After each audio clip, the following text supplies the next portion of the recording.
O Senhor esteja convosco. Proclamação do Evangelho de Jesus Cristo segundo Lucas. Naquele tempo, disse Jesus aos seus discípulos: Eu vim lançar fogo sobre a terra, e como gostaria que ele já estivesse aceso. Devo receber um batismo, e como estou ansioso até que isso se cumpra. Vós pensais que eu vim trazer a paz sobre a terra? Pelo contrário, eu vos digo, vim trazer a divisão. Pois daqui em diante, numa família de 5 pessoas, 3 ficarão divididas contra 2, e 2 contra 3.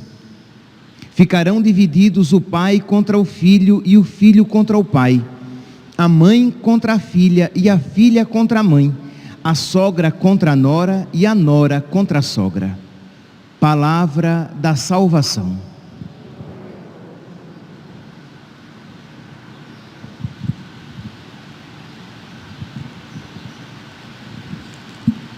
Caríssimos irmãos e irmãs, a palavra de nosso Senhor, hoje no Evangelho, é uma palavra firme, uma palavra forte, que até pode nos espantar a muitos nutridos pela mentalidade atual de um Cristo por demais doce, por demais diferente daquele que muitas vezes nos é apresentado. Jesus Cristo diz aqui, Lucas capítulo 12, versículo 51, vós pensais que eu vim trazer a paz sobre a terra?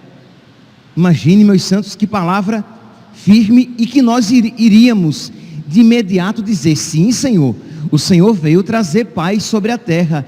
E Jesus disse, eu não vim trazer a paz sobre a terra, mas pelo contrário, eu vos digo, eu vim trazer a divisão. Aqui, meus irmãos, nós podemos entender esta palavra no contexto de então, para que melhor possamos compreendê-la hoje. Então, no contexto de então, aqueles que acolhiam Jesus, aqueles que reconheciam em Jesus o Messias, o Salvador, eles entravam em crise com os seus familiares, com os seus amigos, com os seus vizinhos. Por quê? Porque eles começavam a ser perseguidos. Ser cristão era automaticamente ser excluído da família, porque os judeus perseguiam os cristãos e os pagãos perseguiam os cristãos. Então vocês percebem que aquela mentalidade de eu vou buscar Cristo porque eu quero ter paz no meu coração, depende sobre que paz você está falando. Porque as pessoas na época que buscavam Cristo, elas perdiam a paz deste mundo, elas alcançavam a paz de Deus, que supera todo entendimento, a paz de Deus, que não necessariamente se relaciona com a paz neste mundo, no sentido de tranquilidade. Então dizer, eu vou procurar a religião porque eu preciso de paz, eu vou procurar a religião porque a minha vida anda muito conturbada. Meu santinho, minha santinha, se você busca Deus por causa deste mundo, você está buscando Deus de uma maneira errada. Não é para este mundo que nós colocamos a nossa fé em Jesus Cristo. Essa é uma realidade que nós precisamos nos relembrar e nos convencer a cada dia. Nós buscamos a Deus por causa do outro mundo. Nós buscamos a Deus por causa da outra paz. nós buscamos a Deus por causa da outra felicidade. Se a Deus aprouver nos conceder paz, tranquilidade e alegria neste mundo, nós iremos receber, mas não é para este mundo, não é por causa deste mundo que nós buscamos a Cristo. E aqui, meus irmãos, é claro então que nós precisamos rezar e pedir a Deus a cada dia que Ele ilumine a nossa inteligência, que Ele ilumine o nosso coração, para que nós vejamos, para que nós compreendamos o significado da nossa fé. Porque senão, ou nós iremos abandonar Deus, porque se Ele não me dá nada neste mundo, para que é que eu vou buscá-lo? Ou nós iremos abandonar Deus, ou nós iremos nos entristecer, porque eu queria tanto que Deus cuidasse de mim aqui, e Ele só promete felicidade para lá, para o além, para a outra vida.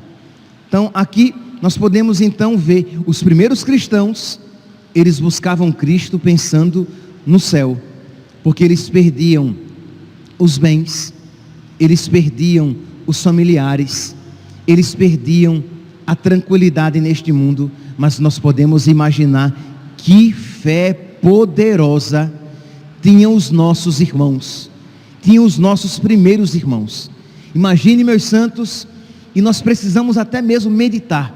Eu até aconselho que todos nós católicos tenhamos um mártir de devoção, além de um santo de devoção, que nós podemos e devemos ter, mas que nós tenhamos também, se este santo de devoção não for um mártir, que você então procure um mártir, que você comece a rezar, pedindo a Deus que lhe dê um mártir como amigo, como amiga, para que você possa, de alguma maneira, imitar as virtudes e a fé daquele mártir.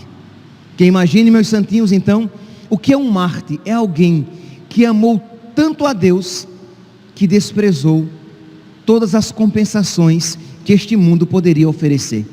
É alguém que descobriu que Deus vale mais, que a amizade com Deus vale mais do que todas as coisas neste mundo. Pois bem, então Jesus diz aqui: eu não vim trazer a paz, eu vim trazer a guerra. Pois daqui em diante, numa família, 5 pessoas, numa família de 5 pessoas, 3 ficarão divididas contra 2 e 2 contra 3. Ficarão divididos o pai contra o filho contra o pai, a mãe contra a filha contra a mãe, a sogra contra a nora contra a sogra. Agora vamos fazer esta aplicação para a nossa vida hoje. Meus irmãos, é muito triste quando nós cristãos, nós nos tornamos pacifistas. O que é um pacifista? Um pacifista é uma pessoa que quer a paz a todo custo. Então, para que ela esteja em paz com tudo e com todos, o pacifista, ele está disposto a negociar os seus valores, a sua fé, as suas crenças. Ele negocia tudo e qualquer coisa em nome da paz. O cristão não é um pacifista. Se para alcançar a paz neste mundo, eu preciso negociar a minha fé, eu irei então abraçar a guerra. Se para alcançar a paz, eu preciso negociar os meus valores, eu irei abraçar a inimizade, isto é, eu irei aceitar as contrariedades, as perseguições e as inimizades, porque eu sei que existem valores inegociáveis, que existem realidades que nós não podemos negociar, renunciar em nome da paz, da tranquilidade, da simpatia. Então aqui nós devemos então nos perguntar: como é que está sendo então a minha atitude como cristão? Será que eu não apenas abandonei o pecado, e eu espero que todos nós estejamos lutando contra o pecado, mas será que eu estou também combatendo o pecado. Aqui vem então esta palavra que dá o segundo passo na homilia. Isto é, nós precisamos não apenas renunciar o pecado, mas nós precisamos combater o pecado. E quando nós nos tornarmos combatentes, quando nós nos tornarmos militantes, você vai dizer: ah, padre, mas militante é um termo político. Não, é um termo profundamente católico. Existe a igreja triunfante, a igreja no céu. Existe a igreja padecente, a igreja no purgatório, aqueles que estão sendo purificados para que possam entrar na igreja triunfante. E existe a igreja militante, igreja triunfante, igreja padecente e igreja militante, aqueles que militam, aqueles que combatem, aqueles que lutam pela fé. E nós nos esquecemos disso.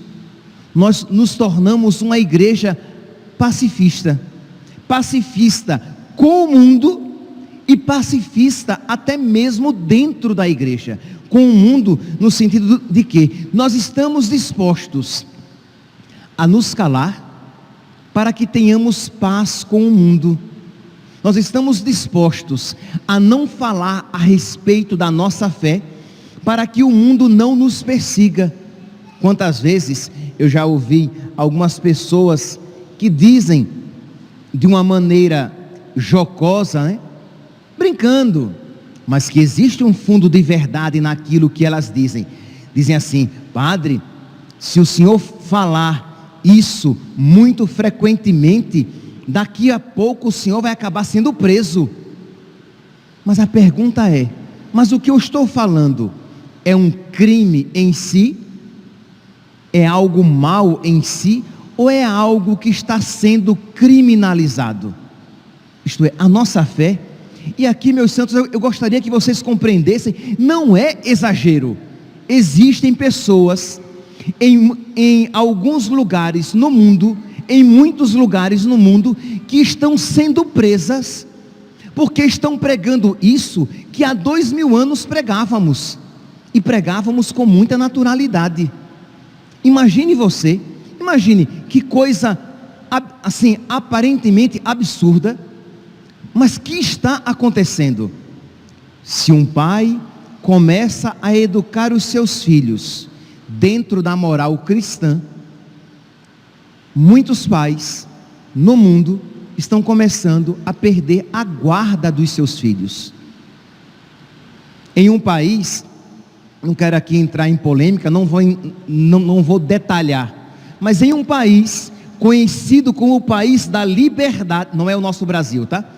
Em um país conhecido como o país da liberdade, está sendo aprovada uma lei em que os pais que educarem os filhos contra a ideologia de gênero, eles serão julgados pelas leis antiterrorismo. Vocês podem imaginar o que é isso? Um pai ser tratado como terrorista, porque está dizendo ao seu filho, menino, que ele foi feito menino, será educado como menino, e que ele futuramente, se assim for a sua vocação, ele vai namorar e se casar com uma menina. E se é menina, ela vai se vestir como menina, se identificar como menina. E se o matrimônio for a sua vocação, ela vai se casar, vai namorar e se casar com um menino, porque nós somos aquilo que Deus nos fez, e a nossa estrutura biológica nos identifica como tais. Pois bem, em um país, um presidente de um país tido como tendo a liberdade como um dos seus pilares da sua Constituição, quer aprovar uma lei em que os pais que isso ensinarem aos seus filhos, então concomitantemente os filhos verão que a ideologia de gênero é algo errado, é algo que um cristão não pode seguir nem defender. Um pai que isso ensinar será tratado pelas leis que condenam e julgam os atos terroristas. É de o queixo cair e você não acreditar. Mas isso que nós estamos vendo, e aqui eu poderia dar vários exemplos de realidades que estão, de leis que estão sendo aprovadas, que criminalizam o Evangelho, que criminalizam os cristãos. E nós, então, com medo, nos calamos, quando nós deveríamos nos levantar e proclamar a nossa fé. Como diz o hino da missa do Sagrado Coração de Jesus: levantai-vos, soldados de Cristo. Levantai-vos, vamos proclamar a nossa fé. E se necessário for sofrermos pelas nossas leis, pela nossa religião, que maravilha se Deus nos conceder a graça da bem-aventurança. Que maravilha, porque se Deus nos permitir a perseguição, Ele nos dará a graça para que nós nos mantenhamos de pé. Então não queiramos ser pacifistas. A primeira leitura de hoje, da missa de hoje, retirada, continuando a leitura da carta aos Romanos, São Paulo diz assim: vós outrora oferecestes vossos membros como escravos para servirem à impureza e à sempre crescente desordem moral. Agora, pois, colocai vossos membros a serviço da justiça. Colocai vossos corpos, colocai vossas vidas a serviço da santidade. Isso São Paulo diz hoje, isso São Paulo disse ontem, na primeira leitura de ontem, retirada da carta de São Paulo aos Romanos. Romanos ontem, capítulo 6, versículo 13. Não ofereçais mais os vossos membros ao pecado como armas da iniquidade. Ponde vossos membros ao serviço de Deus como armas de justiça. A mesma ideia, colocar-se como arma de santidade, colocar-se a serviço da justiça, a serviço da santidade. Mas padre, isso vai trazer alguma dificuldade para mim? Provavelmente vai.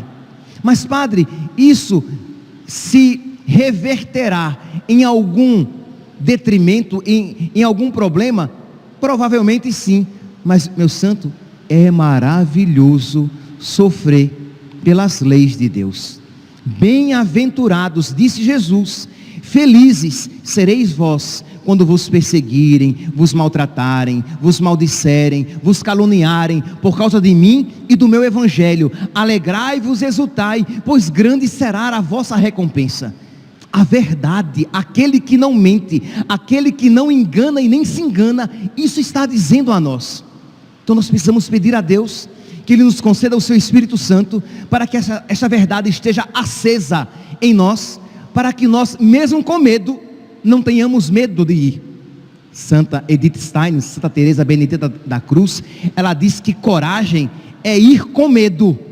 Eu acho maravilhosa essa definição. Coragem é ir com medo, isto é, você está com medo, você vê que a situação está feia, mas mesmo assim você vai. Isso é coragem. Coragem não é não sentir medo, mas é ir com medo. Você diz: eu não posso não ir, eu não posso não dizer, eu não posso não proclamar, porque se eu não proclamar, as pedras clamarão. Se você, minha santinha, se você, meu santinho católico, se você não pregar, o Senhor providenciará que outros preguem, mas a glória reservada a você será dada a outros. A coroa reservada para você será dada a outros. E que tristeza isso será para Deus, que reservou aquela coroa para você, e para você que se entristecerá por toda a eternidade. Então, meus irmãos, levantai-vos, soldados de Cristo, e com toda a caridade, mas com toda a verdade, vamos pregar o Evangelho, vamos nos colocar a serviço de Deus, vamos falar para os de fora e vamos falar para os de dentro. Quantas vezes a sua casa tem paz de cemitério? Isto é, para que vocês estejam em paz em casa, você silencia a desgraça que ali acontece, o pecado que ali é vivido. E você, como não quer se indispor com seus pais, você como não quer se indispor com seus filhos, porque você é um pacifista, você quer a paz a todo custo, mesmo que isso custe a sua e a salvação eterna deles, sem dúvida, porque se você é pai deles, você tem uma responsabilidade espiritual sobre os seus filhos. E se você vê os seus filhos, e se você vê os seus pais caminhando no pecado e nada diz, é falta de amor aos seus pais. Então você precisa estar disposto a perder a simpatia, você precisa estar disposto a perder a amizade dos seus colegas de trabalho, mas proclamar claramente o Evangelho enquanto é tempo propício, enquanto ainda não estamos sendo presos, porque depois seremos presos e aí não poderemos mais pregar o Evangelho, não poderemos mais pregar a todos. São Paulo, na carta aos Efésios, no capítulo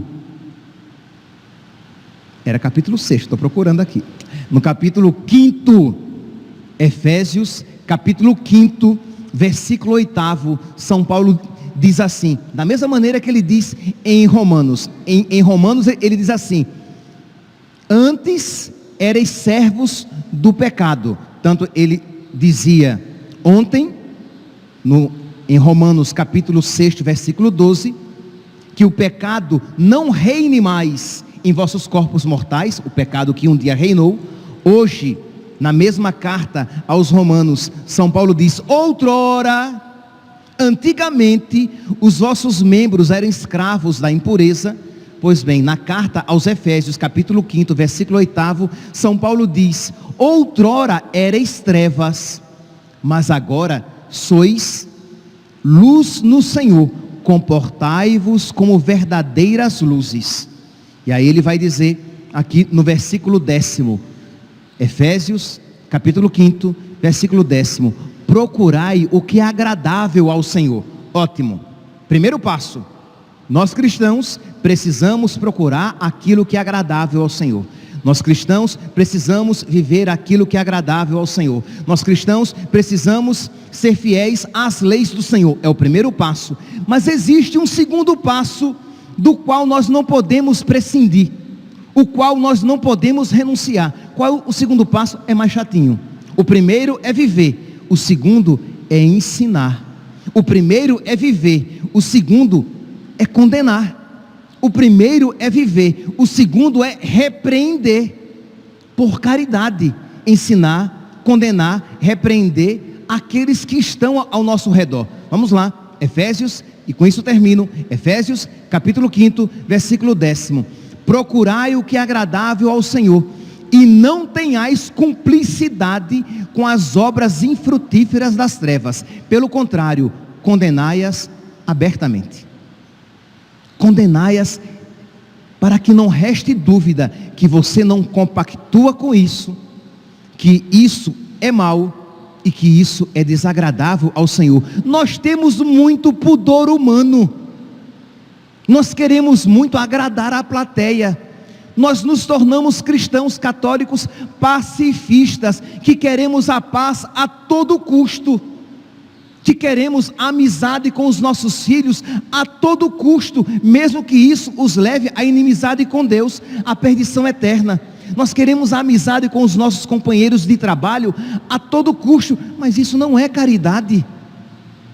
Pode parecer profundamente antipática esta atitude, quando na verdade é profundamente caridosa, evangélica, quando você, por amor a Deus e por amor à salvação daquela pessoa, você vai repreendê-la, com jeito, com caridade, com amor, mas vai repreendê-la. Você vai condenar aquela atitude, você vai dizer que aquilo é desagradável a Deus, mesmo sabendo que isso pode trazer problemas, perseguições, inimizades, ou a perda daquele afeto.